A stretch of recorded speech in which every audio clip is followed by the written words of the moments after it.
Speaking of Donald Trump's administration and those around him, this was refreshing to watch a news person actually, frankly, give an assessment, which is, I mean, let's be honest. Maybe it's some people might say like, oh, it's rude. You shouldn't be honest with someone on TV.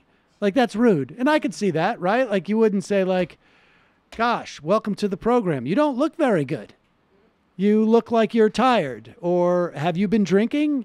Like, you wouldn't, that would be rude. No, I'm here for 2.0 right? That would be tax rude. cuts. And so there's a lot of people, I think, who are upset that this British newscaster, Emily Maitlis of the BBC, was rude to Sean Spicer in that she pointed out the fact that he was a horrible human being.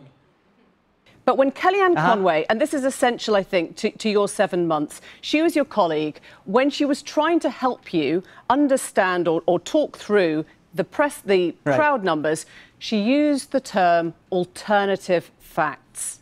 She used the term alternative facts. She was introducing a second version of the truth. How dangerous was that?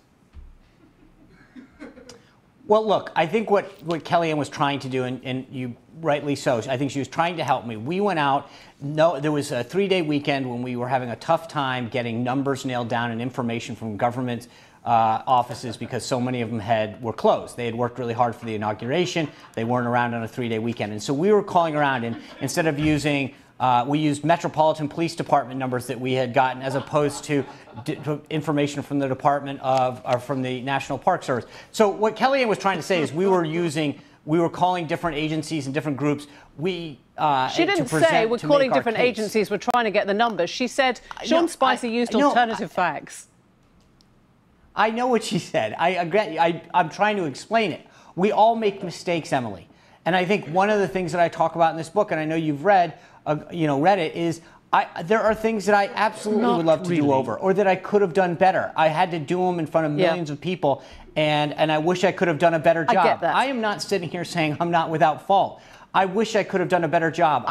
There were days that were extremely lonely in that job because I screwed up. And believe me, I sympathise with that. It was embarrassing. And I know the place you're coming from. But well, thank you. My point is, it became a joke. It became something that defined you. You joked about it when you presented the Emmy Awards. But it wasn't a joke. It was the start of the most corrosive culture. You played with the truth. You led us down a dangerous path. You have corrupted discourse for the entire world by going along with these lies. With all due, I'm sorry, Emily. That you act as though everything began and ended with that. You're taking no accountability for the many false narratives and false stories that the media perpetrated. He shouts fake news when he doesn't like something.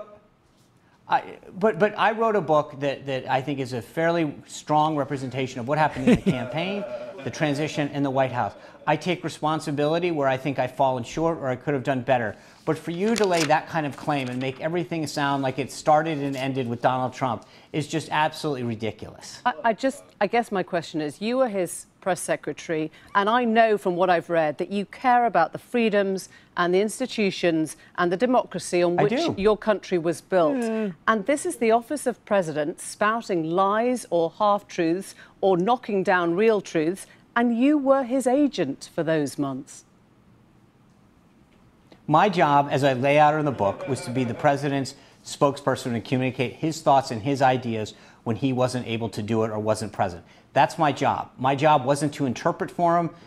I gave him the best advice and counsel that I could in private. I shared with him what I thought strategy would be. But at the end of the day, he is the president of the United States. And it was his thoughts and his ideas and his feelings that it was my job to communicate them. Whether you like them or not, those were his thoughts and his feelings. Yes, in other words, there he's going. There he's going like, I had to lie. I had to lie. It wasn't me lying. He was lying through me. Did Nazis sound as tense and nervous when they said just following orders? It would be nice to look at some of the. I mean, literally, seriously. Probably. They probably were slightly more proud. I was going to say, they were like, I was following orders, not like, well, there was things happening and many things were happening and it was my job and it was happening. Long weekend. There were many different we didn't reports. have access to people who took vacations. That's a a falsehood. Some people really did think there were Jew work camps. Others were killing. I don't know. It's many factors were happening, but I was following orders. So many different things going on. I just liked Werner's rockets. I just liked the rockets. Nobody talks about the positive things we did for the Autobahn. I mean, I would have liked her to have wrapped that up with, okay, so none of it's your fault, but don't you think that you should not be able to trade on it anymore? Like, don't you, like, it's clearly disgusts you and you're keeping yourself at arm's length from it, and because it's so horrible. And don't you think that you don't have a right now to trade on it and attempt to build a career on having done that? Shouldn't you just say, I was forced to do it because that was my job, and now I'm going to walk away and live the life of some type of monk or something to that effect? Actually, I mean, I'm not a fan of the guy, and I don't know much about him, but I watched part of this HBO documentary. Who's the governor of New Jersey who resigned? And it didn't. I mean, it was some sex scandal, and it was nothing comparable. McGreevey. It was like, well, you know, he became a priest and like does service work in jails, and he didn't do anything remotely as bad as Sean Spicer. Like, there is a model.